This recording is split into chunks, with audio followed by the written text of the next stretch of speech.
Behavior. Part 1. Level C. Deep structure of emotion. It was very difficult to control and raise Mofiz. His brother, MD Shajad, tried to keep him safe in a soil-made room.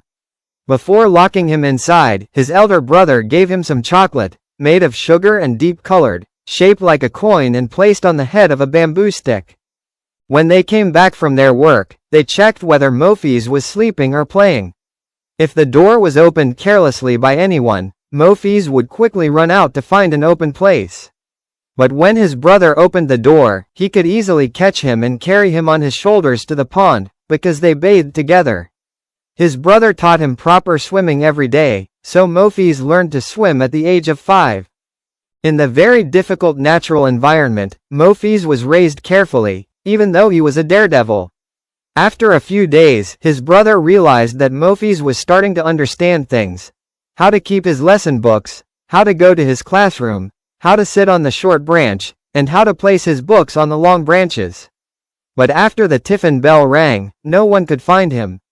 If someone followed him, they would see that he came back from deep, thick shrubbery where foxes lived, making noise and sometimes fighting. Sometimes he went to the edge of the pond, but he always returned before the end of tiffin. Slowly, he was entering a more understandable stage. He was learning how to adjust to his environment. However, his speaking was improving very slowly. Sometimes he spoke in broken words, and sometimes he could not express full sentences. If anyone, including his teacher, asked him a question, he replied after some time, because everybody knew that he is stammer, and even then, only half of his speech could be understood. So the teacher advised his elder brother to make him speak loudly and repeatedly, again and again for a long time. If possible, practice in an open field. It did not matter if others could not understand at first. In the meantime, Mofiz got a sister-in-law. He felt her care, as she tried to give him love. Every day she took care of him, dressed him in a shirt and pants after bathing him, and made sure he ate breakfast. Sometimes it felt like others in the family forgot about him. But in the evening, everyone returned home from their work. That was the time when all family members gathered together. There was no electricity, so they used oil lamps. They had 3 types of lamps: hurricane lamps, funnel lamps, and other wick lamps. Though all used wicks, their structures and materials were different. The larger lamp with a chimney was called a hurricane lantern. They had about 12 kerosene lamps. Mofiz's elder brother told him, every evening must be count of all lamps, after collected those from every roods, by his sister-in-law. They had a long balcony with many straw mats. Every evening, after laying the mats, they placed an oil lamp in the middle and sat around it with their books. But Mofiz sat alone with one lamp because of his mischievous nature. His reading place was on the east side balcony, which was small. The west side balcony was much larger, where 3 other brothers sat. It was strictly ordered by their father and elder brother that everyone must read loudly. When Mofiz was in class 1, his brothers were in classes 3, 5, and 7.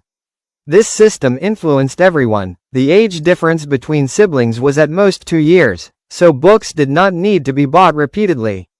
Only the one who passed class 6 needed new books. This system was very effective for the family, and often they did not need to buy new clothes either.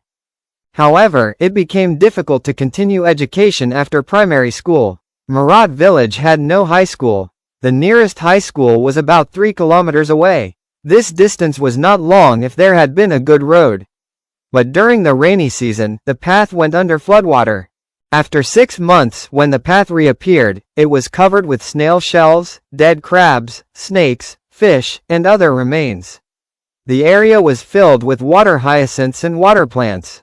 The path became muddy and slippery, with earthy smell, making it very difficult to walk. If any child of the Marat village wanted to continue studying, they had to overcome these challenges. During the rainy season, they needed boats to attend school. After the floodwater drained, boats could not be used because the ridges of the paddy fields rose above the water. At that time, Mofiz heard that a fight for freedom had started. He did not understand it, but he felt curious. He tried to understand by asking questions to his elder brother. This was about 3 or 4 months after he had started primary school. Mofiz knew he was in class 1, learning the alphabet. He had only one book and a black-colored slate made of soil, along with a soil-made pencil. After writing, it could easily be erased and used again. Murat village was surrounded by water bodies. It was the rainy season, and all agricultural fields were submerged. The water reached their home. Sometimes Mofiz sat near the edge and watched the waves. When the wind became strong, the waves grew higher. Sometimes foam formed, and the water made loud sounds. He also noticed many water hyacinths near their home. He saw his father and brother bringing them from far away and tying them with rope to bamboo posts. Mofiz knew they had many cows and 2 boats. The boats were used to collect food for the cows from distant places, and used for their family need, in the rainy season. They had 3 cowboys who worked throughout the year. One day, Mofiz sat with his mother and sister-in-law near the edge of their home. He still remembered his question about freedom. He asked his sister-in-law what freedom and fighting for freedom meant. To him, fighting meant playing with his friends MD, Samsu and Akram. Sometimes they fought while playing games like football, jumping, or marbles. His sister-in-law tried many times to explain, and he heard similar explanations from his father and elder brother, but he could not fully understand. Finally, his mother told him, "You will not understand until you become mature." This story is based on real life, and it will continue in many levels and parts. So, wait for the next part. Special note. If a family conspiracy has touched you, remember, family conspiracy never means you are weak or powerless. No one makes a conspiracy against those who are weak. It means you are visible, you are noticed, you are important, at least you are strong. That is why the conspiracy is centered around you. Your silent strength, your growth, and your determination will take you to such a height where no conspiracy can touch you. Where you can simply observe and smile. In campaigning of Murat Creative Agencies.